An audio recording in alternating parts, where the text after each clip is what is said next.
तो मेरे प्यारे बच्चों, क्या हालचाल है आप सभी के। मेरे बच्चों, आज हम एक नया चैप्टर शुरू कर रहे हैं बिजनेस स्टडीज के अंदर, जिस चैप्टर का नाम है फाइनेंशियल मार्केटिंग। चैप्टर में बहुत आसान चैप्टर है, अगर आप इसके कुछ फंडामेंटल आराम से अच्छे से समझ लें मेरे साथ में। सबसे पहले फाइनेंशियल मार्केट होती क्या है। मार्केट यानी बाजार, मार्केट यानी बाजार, फाइनेंस यानी पैसा, ऐसा बाजार जहां पे पैसे का लेन देन होता हो, that is called financial market. Sir ऐसा कौन सा बाजार होता है? अगर मैं एग्जांपल दूं आपको तो शेयर मार्केट।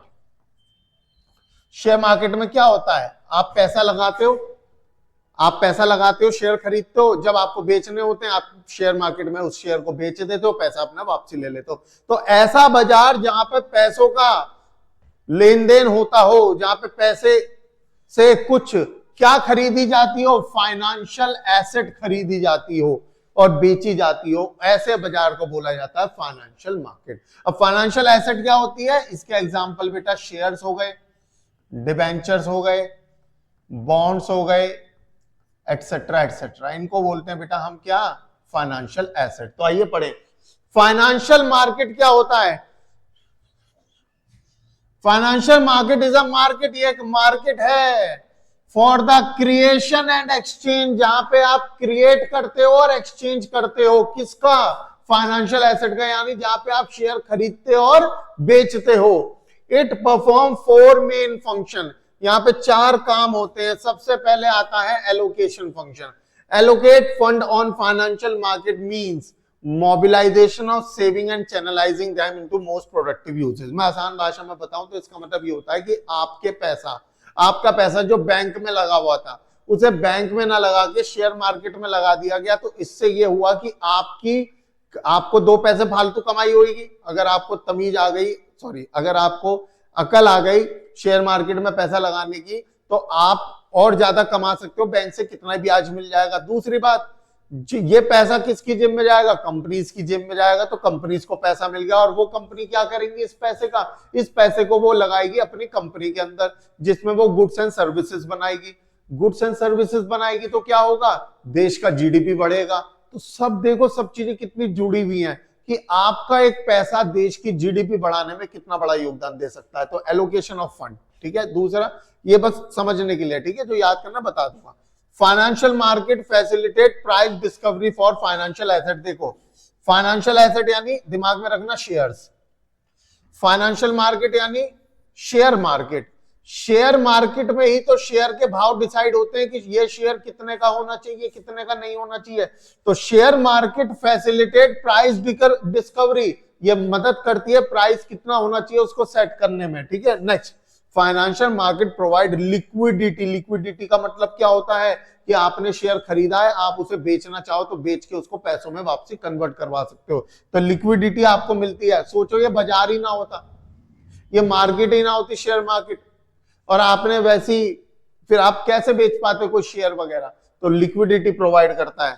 तो 3 पॉइंट बता दिए। सबसे पहले एलोकेशन फंक्शन, यानी आपके पैसे को सही जगह लगवाता है। दूसरा, प्राइस कितना होना चाहिए ये बताता है फाइनेंशियल मार्केट। तीसरा, लिक्विडिटी मेंटेन करता है। चौथा, financial market provide valuable information about securities being traded in the market and thereby help reduce cost of transaction in terms of time, money and money. देखो, सिक्योरिटीज का मतलब again share से है। Share से related तमाम जानकारी आपको इस फाइनेंशियल मार्केट में, इस बाजार में मिल जाती है।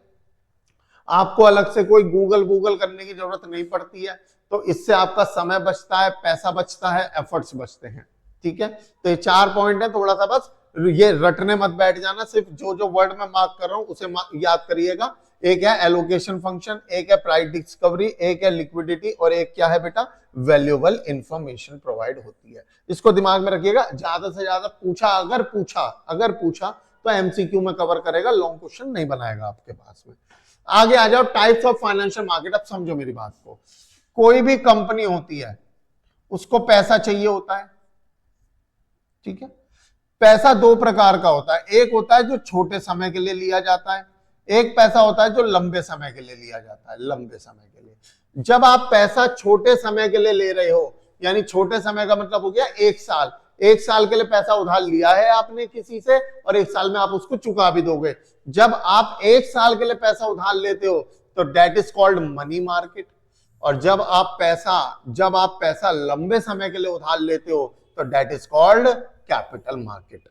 समझ गए? तो money market is a market for short term fund, छोटे समय के लिए, which deals in monetary asset whose period of maturity is up to 1 year, जिसकी मैच्योरिटी कितनी होती है बेटा? 1 साल होती है। ठीक है?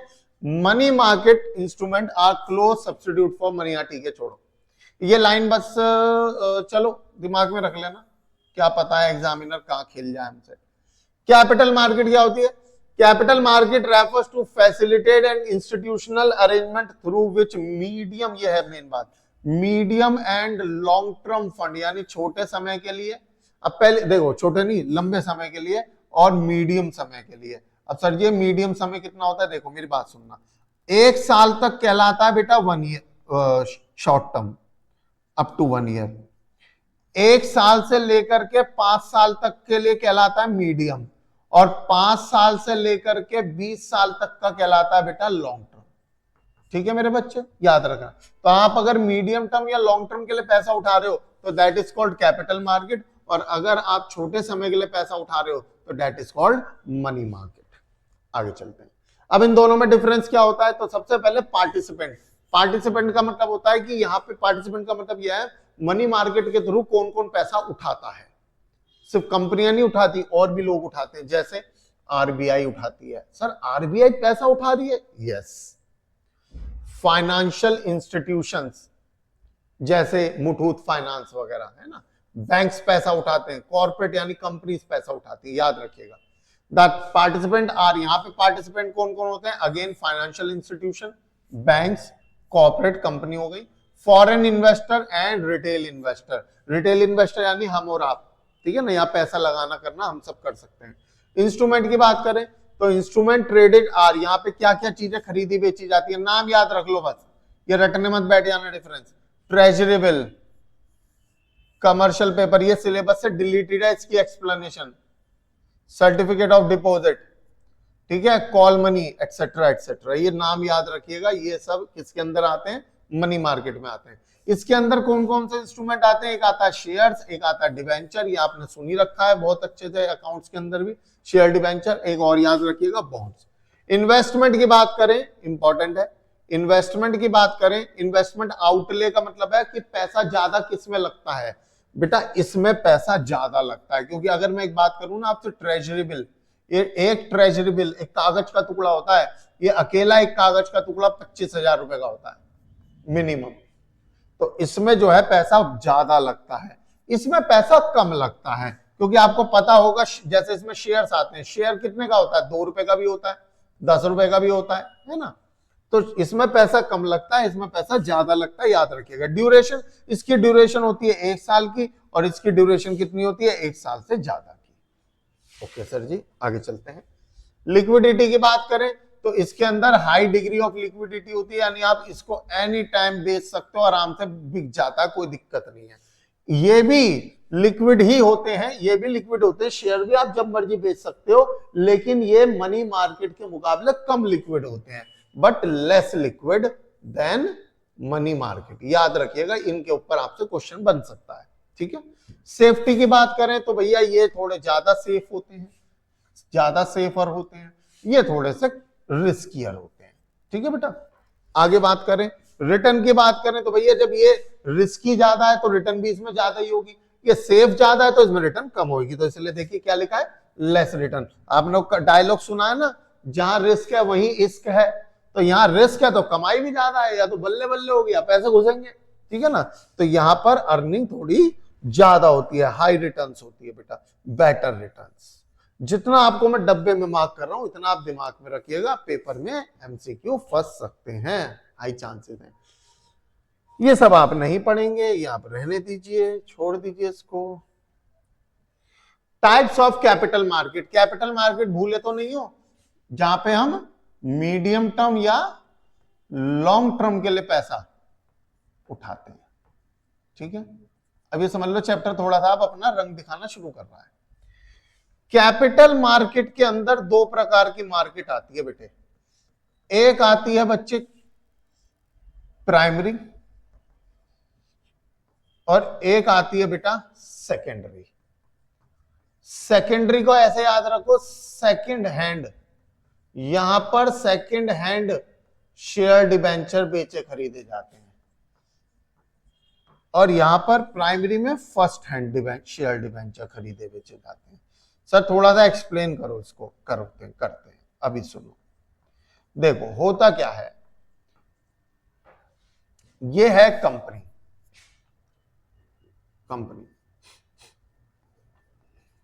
इसने आज बाजार में शेयर उतारे हैं, जिसको चाहिए खरीद लो।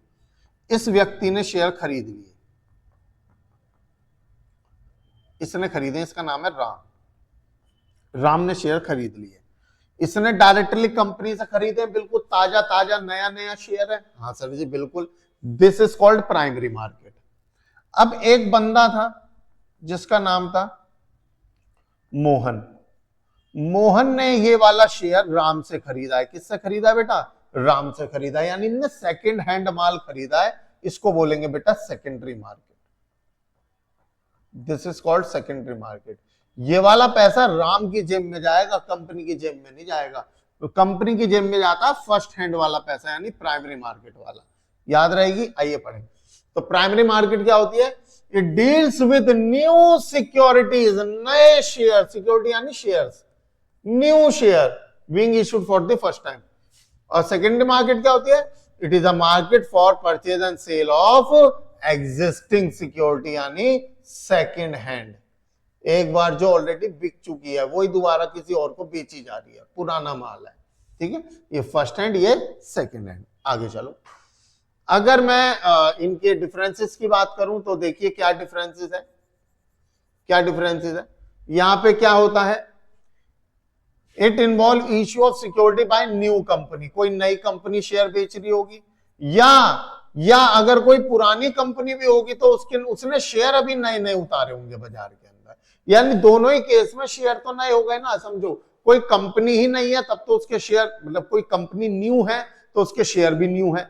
कोई पुरानी कंपनी है, पुरानी 10-20 साल हो गए चलते चलते, लेकिन शेयर आज और उतारे, तो ये भी तो नए शेयर ही कहलाएंगे, अभी अभी उतारे ना। जब भी कंपनी के पास से शेयर बाजार में जाते हैं उसको हम नए शेयर मानते हैं बेटा। ठीक है, it involve trading of existing shares only. Company involvement, तो भैया इसमें कंपनी का पूरा इन्वॉल्वमेंट होता है। Security are sold by company to the investor directly, यहाँ पे कंपनी बेच रही है, यहाँ पे कंपनी का कोई रोल नहीं होता, यहाँ पे राम और मोहन का रोल है।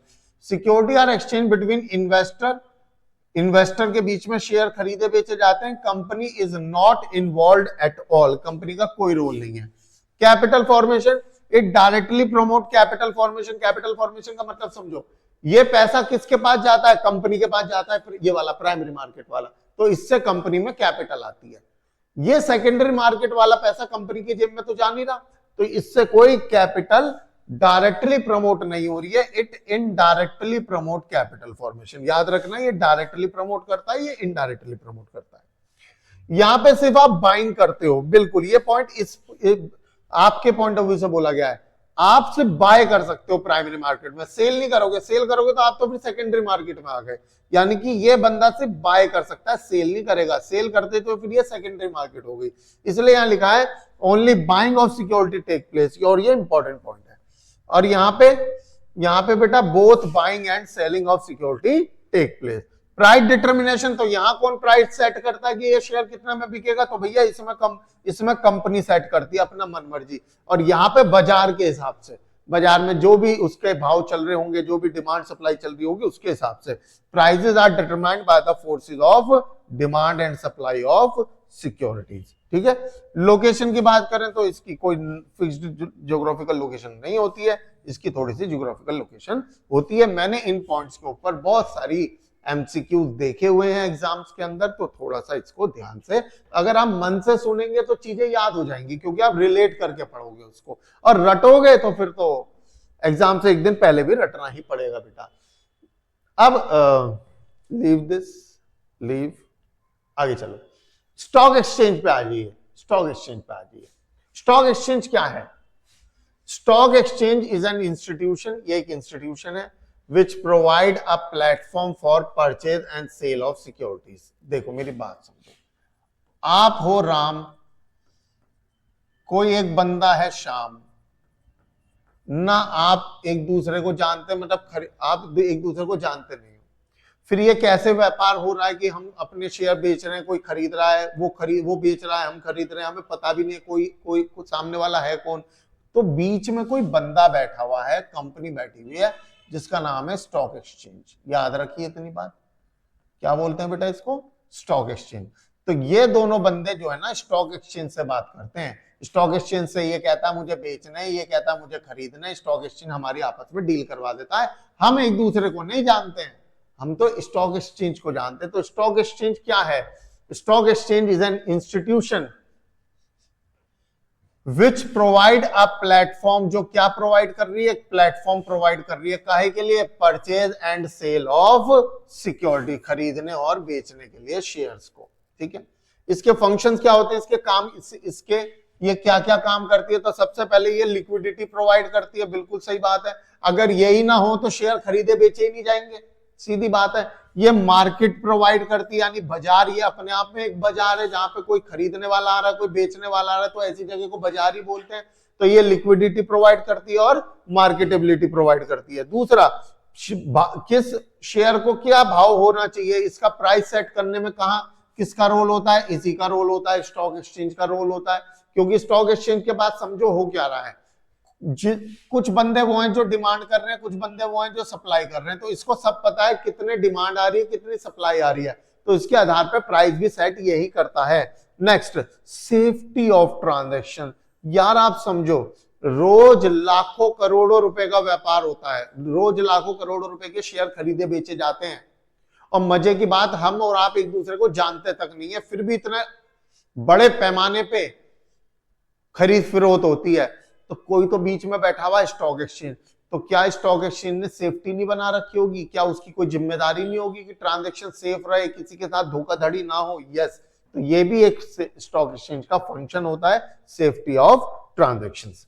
उसके बाद next, contribute to economic growth. ये इकोनॉमिक ग्रोथ में भी कंट्रीब्यूट करता है। कैसे करता है, आप बात को समझो। मैंने आपको बताया था अभी जब क्लास स्टार्ट हुई थी, मैं रामू, मैंने कंपनी से शेयर खरीदे, कंपनी से।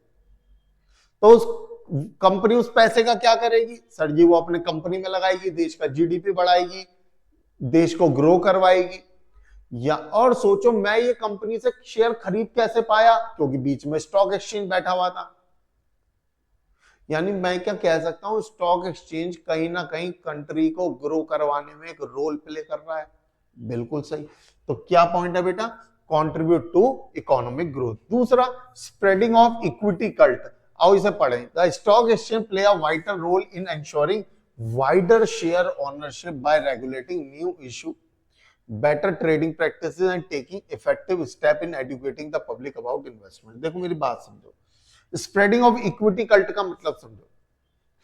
आपको इतना तो पता है कि जब भी कोई कंपनी शेयर इशू करती है बाजार में, तो जितने शेयर कंपनी बेच देती है, कंपनी के पास से उतना मालिकाना हक खत्म हो जाता है। जिसने खरीदे मालिकाना हक उसके पास चला जाता है। बिल्कुल। यानी कि अब ये स्टॉक एक्सचेंज को क्या क्या कहा जा रहा है कि ये इक्विटी कल्ट यानी ऑनरशिप को स्प्रेड करने में मदद करता है। समझ गए मेरी बात को? ऑनरशिप को स्प्रेड करने में, फैलाने में मदद करता है। Provide scope for speculation. Speculation का मतलब क्या होता है, जैसे आपको पता ही होगा, बहुत से लोग शेयर मार्केट में पैसा लगाते हैं, आज शेयर खरीदे, थोड़ी देर में भाव बढ़ गया, उसे बेच दिया और प्रॉफिट कमा लिया। This is called speculation. तो ये स्पेकुलेशन पॉसिबल कैसे हो रही है? क्योंकि बीच में स्टॉक एक्सचेंज बैठा है जहां पे खरीद फरोख्त होती है। तो अगर मेरे पास बाजार ही ना हो खरीदने बेचने का, तो मैं फिर प्रॉफिट कैसे कमाऊंगा? मेरे पास खरीदने के लिए कोई बाजार नहीं है, मैं जब खरीदा नहीं तो उसको बेचूंगा कैसे? तो इसलिए स्टॉक एक्सचेंज मदद करता है स्पेकुलेशन के लिए भी, यानी कि लोग प्रॉफिट कमा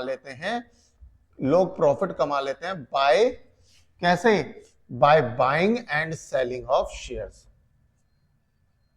by buying and selling of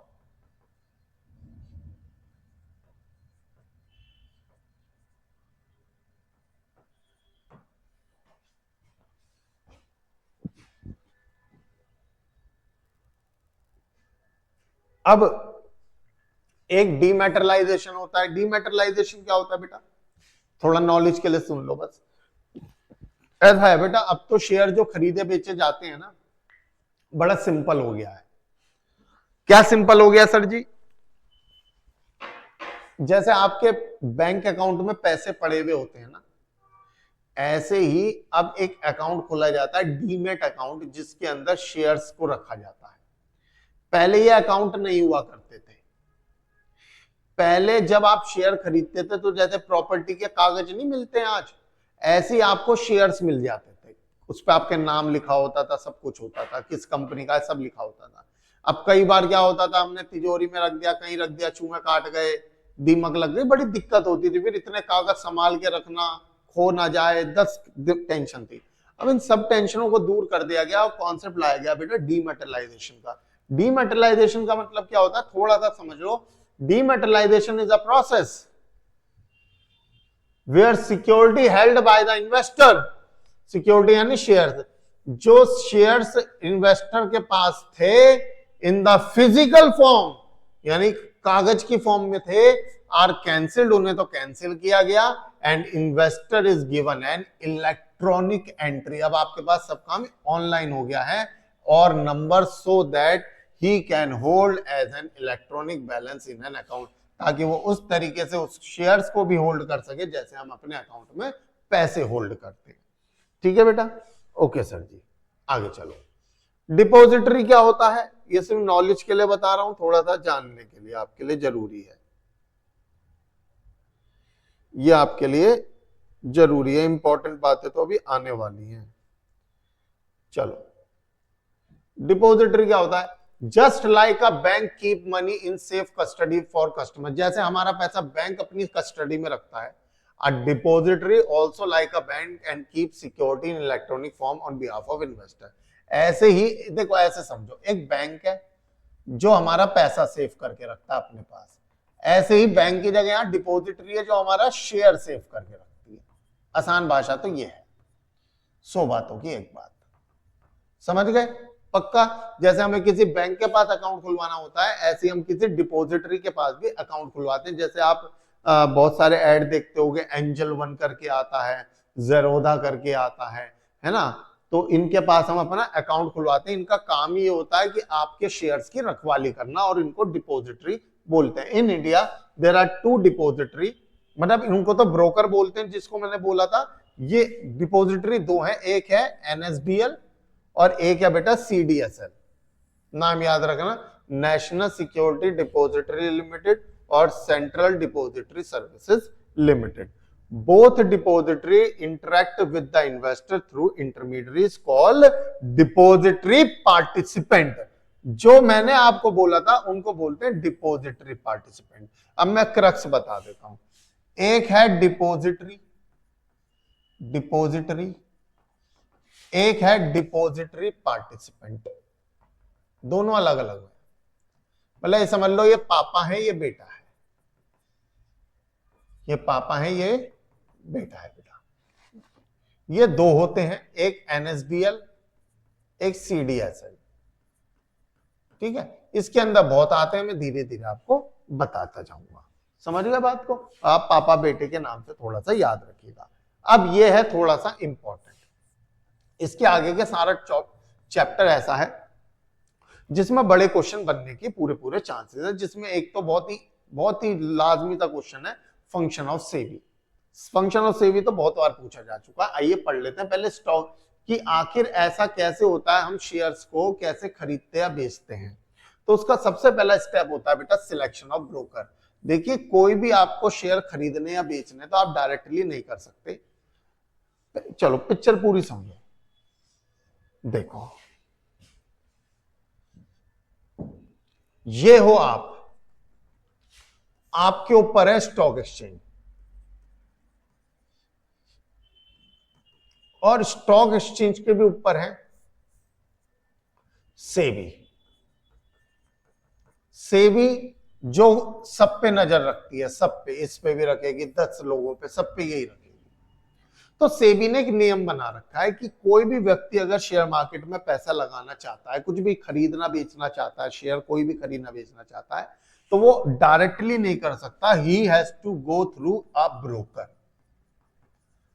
तो यानी कि सबसे पहली बात, अगर मुझे शेयर खरीदने बेचने हैं तो सबसे पहले तो मुझे कोई ब्रोकर सिलेक्ट करना पड़ेगा।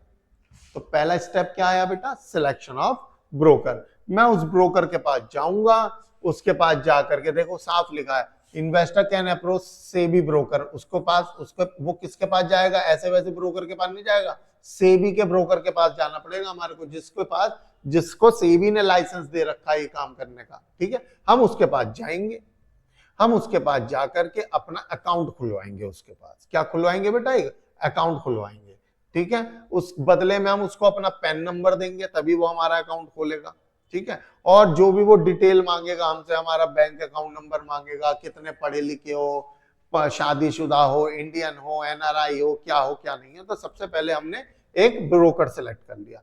उसके बाद हम एक खुलवाएंगे अपना डीमैट अकाउंट। डीमैट अकाउंट कौन सा अकाउंट होता है, जहां पे शेयर्स को रखा जाता है, जहां पे शेयर्स को रखा जाता है। The investor has to open a demat account, या बेनिफिशियल ओनर अकाउंट भी नाम से आप जानते हो, ठीक है सर जी। अब इसको कहानी को कैसे समझेंगे, देखो ध्यान से सुनना।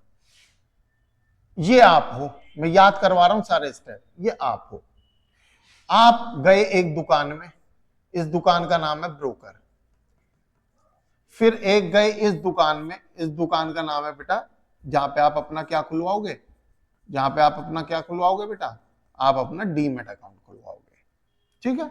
खुलवा लिया, दोनों के पास गए और दोनों के पास जाकर के आपने बातचीत कर ली। अब आप घर आ गए, घर आ गए। अब घर पे बेटा ये सोफा पड़ा हुआ है, दिस इज सोफा, सोफा है बेटा, इस पे आप बैठे हुए हो लाइक दिस, ठीक है, बैठे हुए हो आप आराम से, बैठे हुए हो। आपके मन में आया, अरे यार मेरा मन कर रहा है रिलायंस के शेयर खरीदने का, तो आपने बेटा फोन को उठाया और घुमा दिया।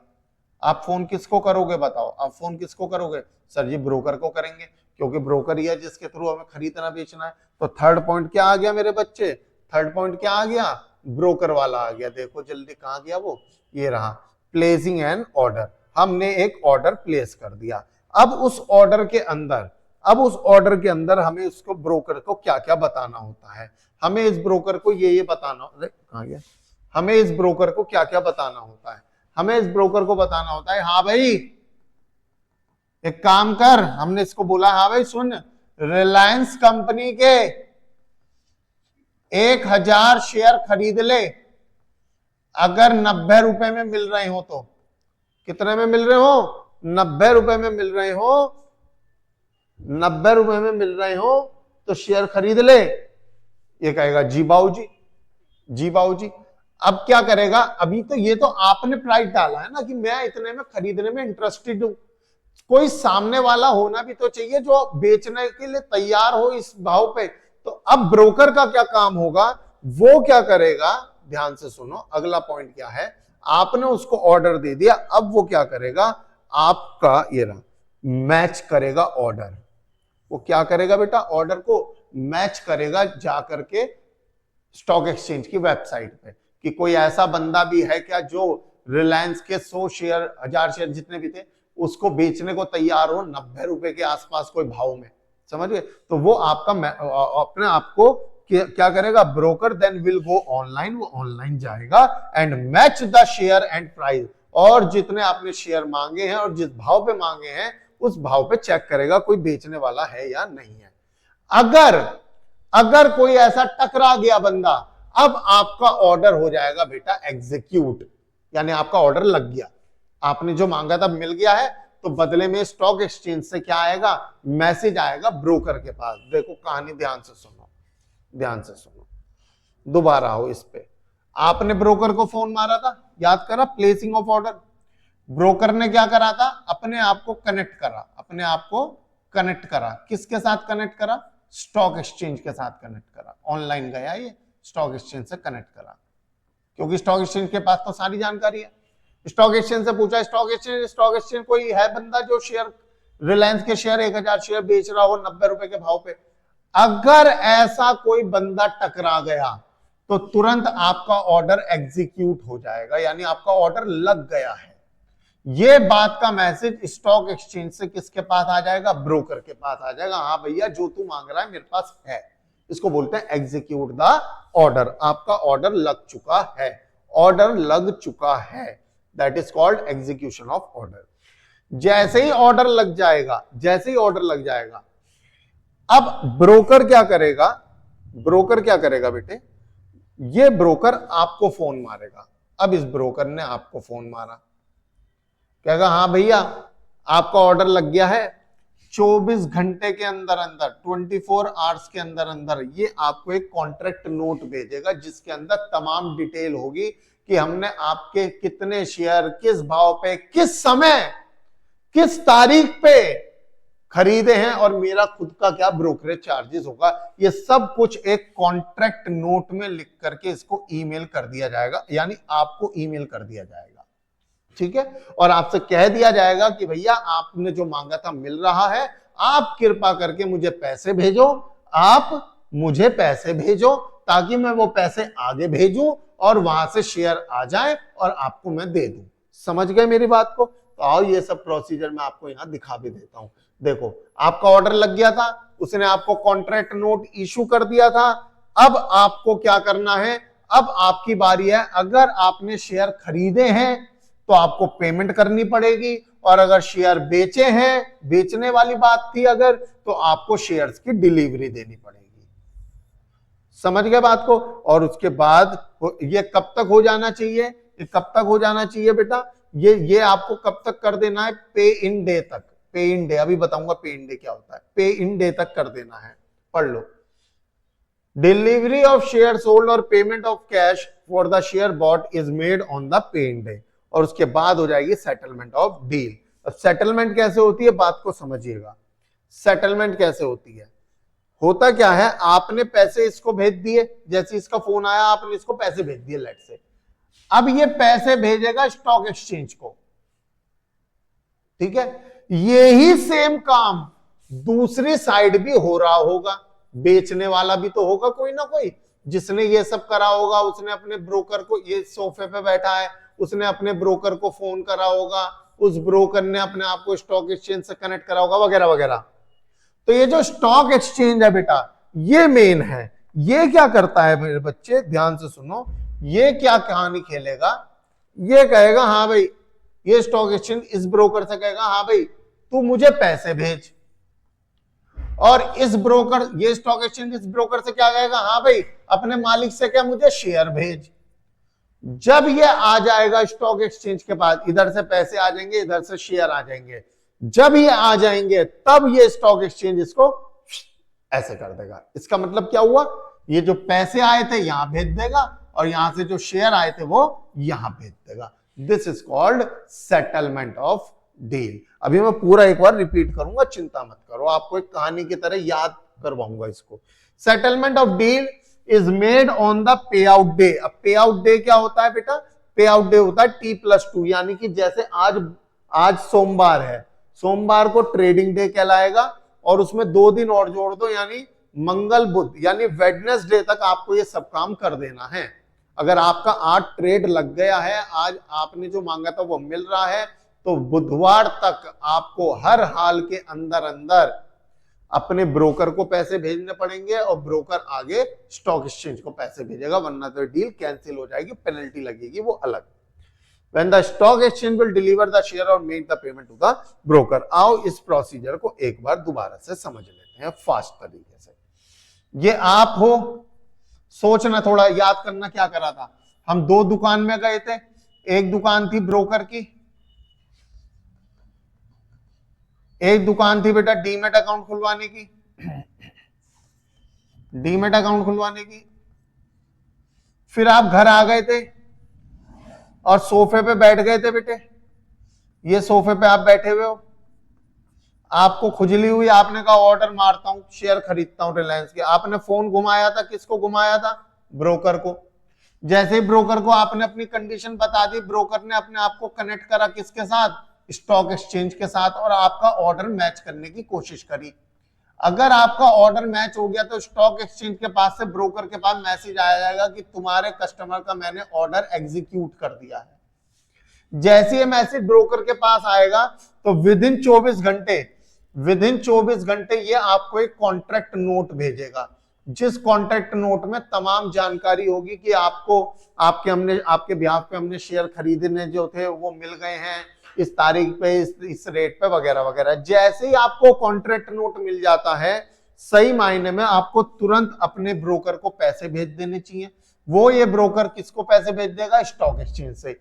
यही सेम कहानी किस साइड से चल रही होगी? दूसरी साइड से, जो शेयर बेचने वाला है। जब स्टॉक एक्सचेंज के बाद पैसा आ जाएगा इस ब्रोकर से, और जब स्टॉक एक्सचेंज के बाद शेयर आ जाएंगे इस ब्रोकर से, उसके बाद में स्टॉक एक्सचेंज ऐसे कर देगा। This is called settlement of deal. This is called बच्चे settlement of deal. Okay sir ji, I hope आपके समझ में आ रहा होगा बच्चों। ठीक है, उसके बाद आ जाते हैं ऑब्जेक्टिव ऑफ सेबी पे। ऑब्जेक्टिव बाद में पढ़ेंगे, पहले फंक्शन पढ़ेंगे। फंक्शन बहुत ज्यादा इंपॉर्टेंट है, बहुत ज्यादा इंपॉर्टेंट। 3 फंक्शन है बेटा इसके, ध्यान से देखो। एक है आपका कौन सा function? Protective function. Protective function का मतलब होता है इस इतने बड़े बाजार को प्रोटेक्ट करने के लिए सेबी क्या क्या करती है। तो सबसे पहले प्रोहिबिशन यानी रोक लगाती है। किस पे रोक लगाती है? अनफेयर ट्रेड पे, यानी कोई भी गलत प्रकार से खरीद फरोख्त ना हो रही हो उस पर नजर रखती है। सर जी किस प्रकार की गलत? जैसे एग्जांपल देता हूं, मिसलीडिंग स्टेटमेंट। मिसलीडिंग स्टेटमेंट क्या होती है? देखो बेटा, आपको पता हो या ना पता हो जान लो, शेयर के भाव बहुत बड़े सेंसिटिव होते हैं। हल्की सी न्यूज से ही बहुत ज्यादा हलचल में आ जाते हैं। अब मैं कंपनी हूं, मैंने झूठ मूठ की एक प्रेस रिपोर्ट बुलाई और उसमें ऐसी अपनी कंपनी की बखान कर दी, हम कंपनी 1000 करोड़ लगाने वाली है, इससे कंपनी इतनी तरक्की करेगी, फला ठिकाना। जैसी ये न्यूज बाजार में पहुंची, शेयर के भाव बहुत तेज हो गए। भाव तेज हो गए तो उससे होगा क्या? कोई महंगे भाव पे खरीद लेगा, है ना, वो सोचेगा और ऊपर जाएगा। पता लगा थोड़े दिन बाद कंपनी कह रही हो सॉरी मेरे से ना भूल हो गई थी, ये हो नहीं पाएगा, शेयर के दाम एकदम गिर जाएंगे, बच्चे का लॉस हो जाएगा। ये अनफेयर है, ये गलत है। तो इस पर नजर रखने का काम किसका होता है बेटा? सेबी का होता है। Controlling insider trading. Insider trading क्या होता है कि जैसे मैं कंपनी हूं, मैंने अपने भाई को कह दिया, मगर भाई देख मैं सच बता रहा हूं, अगले महीने सच में मैं अपनी कंपनी में 10,000 करोड़ रुपए डालने वाला हूं। ठीक है, ये न्यूज अभी कहीं नहीं है, किसी को नहीं पता, सच होगी। लेकिन ये तू एक काम कर, तू फटाफट से मेरी कंपनी के शेयर खरीद ले। जैसी ये न्यूज आएगी ऑब्वियस सी बात है रेट बढ़ेंगे, और जब ये रियल में हो जाएगा तब तो आसमानी छू जाएंगे, तो तेरा प्रॉफिट हो जाएगा, तू तो भाई है अपना। This is called insider trading, जो कि करना गलत है। अब आप सोच रहे होगे इस पे सेबी कैसे नजर रख लेगी? भाई भाई आपस में बात कर रहे हैं, रातों रात बात हो रही है, सेबी की क्या ही नजर हो जाएगी? बेटा सेबी को सब पता है, वरना तो इतने घपले पकड़े ना जाए। सेबी सब ट्रेल निकाल लेती है, किस अकाउंट में कितना पैसा घूमा है, किस टाइम खरीदे गया शेयर, ऐसा क्या हो गया था जो इतनी मोटी इन्वेस्टमेंट करी इसके भाई ने अपने भाई की कंपनी में, सिखाओ ऐसा क्या पता था, फिर लट कूटे जाएंगे, तो बात पता लगी जाती है। उसके बाद undertaking step for investor protection. जो भी इन्वेस्टर की प्रोटेक्शन के लिए हमारे को जरूरत स्टेप लगते हैं वो सभी उठाए जाएंगे। Promoting fair practices and code of conduct. Code of conduct का मतलब क्या होता है बेटा? Rules and regulation. जो भी सेबी को रूल्स एंड रेगुलेशन लगते हैं जरूरी कि हमें बनाने चाहिए ताकि ये मार्केट और अच्छी हो सके, वो तमाम रूल्स एंड रेगुलेशन बनाने का काम सेबी का ही होता है। तो बताइए क्या क्या करेगी? सबसे पहले अनफेयर ट्रेड प्रैक्टिसेस पे लगाम बांधने का काम है, इनसाइडर ट्रेडिंग रोकने का काम है, इन्वेस्टर को प्रोटेक्ट करने का काम है, और जो भी रूल्स एंड रेगुलेशन बनाने उसके लिए काम है। उसके बाद है डेवलपमेंट फंक्शन। डेवलपमेंट का मतलब क्या होता है कि शेयर मार्केट को और कैसे ऊंचाइयों पे लेकर जाया जाए। तो उसके लिए वो क्या कर सकती है? ट्रेनिंग करानी पड़ेगी सबसे पहले तो। किसकी? बिचौलियों की। बिचौलियों में आता है जैसे आपका ब्रोकर। भैया आपको सीधी सी अभी मैंने बताया था, जो भी लेन देन होना ब्रोकर के थ्रू होना है। आपको कोई शेयर खरीदना हो या बेचना हो आप डायरेक्ट नहीं कर सकते, आपको ब्रोकर के थ्रू जाना पड़ेगा। अब अगर ब्रोकर ही निकम्मा निकल जाए कांड हो जाएगा। तो इसलिए अगर इस मार्केट को और अच्छा बनाना है तो इन ब्रोकर की क्या करानी चाहिए? हमें ट्रेनिंग करानी चाहिए। उसके बाद समय समय पे रिसर्च कराई जाती है और जो भी रिसर्च के परिणाम होते हैं उसको पब्लिश किया जाता है। कोई रिसर्च कराई, सेबी को लगा ये रिसर्च करी है, देखते हैं और डेवलपमेंट हो सकती है नहीं हो सकती है, सेबी को लगा हाँ नहीं बिल्कुल हो सकती है, तो सेबी ने उसको क्या करा, रिसर्च का जो भी रिजल्ट आया उसे लोगों के बीच पब्लिश भी करा दिया कि तुम भी पढ़ो और तुम भी ध्यान रखो, इन चीजों से थोड़ा बचाव हो सकता है या इस तरीके से काम भी किया जा सकता है। और एक है बेटा फ्लेक्सिबल अप्रोच लेके आना। बेटा फ्लेक्सिबल अप्रोच का मतलब क्या होता है, देखो मेरी बात समझो, जो ये स्टॉक एक्सचेंज है, कोई भी कंपनी होगी जिसको बाजार में अपने शेयर उतारने हैं, वो कंपनी इसी स्टॉक एक्सचेंज के पास तो जाएगी कि हमारे शेयर आप अपनी कॉपी में लिख लो, हमारे भी बिकवा दो, है ना। अब अगर ये करने का प्रोसीजर बड़ा रिजिड हो, टफ हो, तो कंपनी यहां तक पहुंच ही नहीं पाएंगे आराम से ज्यादा। तो इसके लिए सेबी कहती है कि हम इस अप्रोच को फ्लेक्सिबल रखेंगे कि हर कंपनी अंदर घुस सके, क्योंकि जब तक वो आएंगे नहीं, जब तक शेयर मार्केट में और पैसा आएगा कहां से। आप देख रहे हो आज की डेट में हर कंपनी अपने नए नए शेयर उतार लेती है इजीली। ये क्यों? क्योंकि सेबी ने थोड़ी सी चीजों को फ्लेक्सिबल कर दिया है, जिससे कैपिटल मार्केट यानी कि जहां शेयर खरीदे बेचे जाते हैं वो और ज्यादा डेवलप हो रही है। तो तीन बातें बताई मैंने। सबसे पहले बिचौलियों की ट्रेनिंग कराओ, रिसर्च वगैरह करवाओ और उसके रिजल्ट पब्लिश करो और फ्लेक्सिबल अप्रोच अपनाओ ताकि ये मार्केट और डेवलप हो सके। And the last is regulatory function. ये हमारा लास्ट टॉपिक है, इसके बाद टॉपिक खत्म हो जाएगा। रेगुलेटरी फंक्शन क्या होता है?